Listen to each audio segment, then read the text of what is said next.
Hello friends, कभी कभी fridge में सब्जियां नहीं होती है, पर मेरे फ्रिज में एक लौकी पड़ी हुई थी। तो आज हम उसी लौकी का बनाएंगे एक टेस्टी सा रेसिपी, जिसे रोटी चावल या पराठे के साथ एंजॉय कर सकते हैं। खाने में इतना टेस्टी है ना कि आप एक बार नहीं बार बार बनाना चाहेंगे।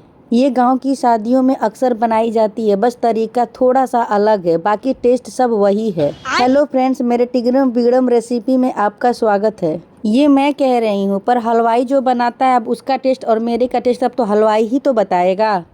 तो फिर क्या है, हम भी छोटा मोटा हलवाई बन ही जाते हैं। तो बनाना शुरू करते हैं। सबसे पहले लौकी को लेकर हमने छील लिया है। अब उसे छोटे टुकड़ों में काटकर हमने कद्दूकस कर लिया है। कद्दूकस करने से रेसिपी बहुत जल्दी आसानी से बनकर तैयार हो जाती है, मिनटों में। तो हम भी घंटों का काम मिनटों में बनाकर तैयार करते हैं। अब हमारा कद्दू अच्छी तरह से कद्दूकस हो चुका है। अब गैस पर एक कढ़ाई चढ़ाएंगे, उसमें सरसों का तेल डालेंगे। सरसों का तेल चाहे जितना भी आप डालें, कोई फर्क नहीं पड़ता है, लीवर अपना समझेगा। जब तेल गर्म हो जाए तो उसमें एक चुटकी अजवाइन, एक चुटकी मेथी दाना, एक चुटकी जीरा, एक चुटकी कलौंजी मसाला और आधा चम्मच राई, इन सब मसाले को अच्छे से हम तड़काएंगे जब तक कि वो छटक के हमारे चेहरे की तरफ आने न लगे।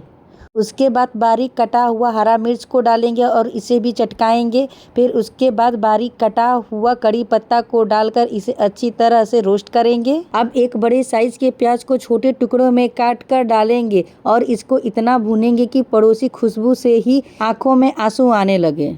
प्याज को इतना भूनेंगे कि वो खुद बोले, बस करो बहन, मैं तो पहले से ही बदनाम हूँ। अब इसको कलर और टेक्सचर देने के लिए थोड़ी सी हल्दी पाउडर, थोड़ी सी जीरा पाउडर, थोड़ी सी लाल मिर्च पाउडर और थोड़ी सी धनिया पाउडर और चुटकी भर काला मिर्च का पाउडर और स्वाद के अनुसार नमक डालेंगे। अब इसे थोड़ी देर लो आंच पर भूनेंगे। मसाले को हम ज़्यादा नहीं भूनेंगे, नहीं तो अभी वो काला है और भी काला हो जाएगा। अब थोड़ी सी 1 मिनट भुनने के बाद अब इसमें कद्दूकस किया हुआ लौकी को डालेंगे। सारा डालेंगे, बचा के मौसी को देने के लिए नहीं रखेंगे। हमारे घर में कुछ भी थोड़ा सा बच जाता है तो यही घर में बोला जाता है, किसके लिए बचा के रखी हो, अपनी मौसी को भिजवाने के लिए क्या आपके भी घर में भी ऐसा कमेंट मिलता है?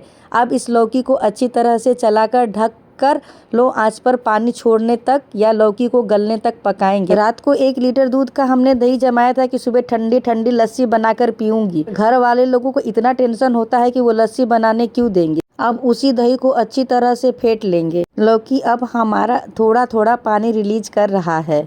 पानी रिलीज करेगा तभी तो हमारी लौकी अच्छी तरह से गलेगी। लौकी जब हमारी अच्छी तरह से गल जाएगी, उस टाइम पर हम उसे स्पून की सहायता से थोड़ा सा मैश कर लेंगे। मैश करने के बाद ढककर इसका सारा पानी जल जाने तक और लौकी के गल जाने तक हम इसे पकाएंगे। नहीं पकाएंगे तो कच्चे थोड़ी नहीं कोई खाएगा, पकाना तो पड़ेगा ही। लौकी को गलते हुए 5 से 6 मिनट हो गया है। लौकी अब हमारा अच्छी तरह से गल भी गया है और पानी जल भी गया है। अब गैस का फ्लेम बंद कर देंगे। अब बारी आती है फेंटी हुई दही का। अब इस लौकी की सब्जी में फेंटी हुई दही को मिक्स करेंगे और इसे लगातार चलाते रहेंगे। ये सब्जी अभी हमारी गर्म है तो दही फटने का भी डर रहता है। लौकी और दही अच्छे से मिक्स हो चुका है। अब लौकी दही की सब्जी बनकर तैयार है। इसमें टेस्ट को बेस्ट बनाने के लिए तड़का पैन ले लेंगे, उसमें ऑयल डालेंगे और थोड़ा सा जीरा, लाल मिर्च और चुटकी भर हींग और थोड़ा सा सफ़ेद तिल डालकर इसमें तड़का लगा लेंगे। इससे दही और लौकी की सब्जी इतनी टेस्टी बनेगी कि आप उंगलियां चाटते रह जाएंगे। अगर ये मेरा रेसिपी आपको अच्छा लगा हो तो प्लीज़ मेरे चैनल को लाइक, शेयर एंड सब्सक्राइब जरूर करें। Thank you for watching. मिलते हैं नेक्स्ट वीडियो में।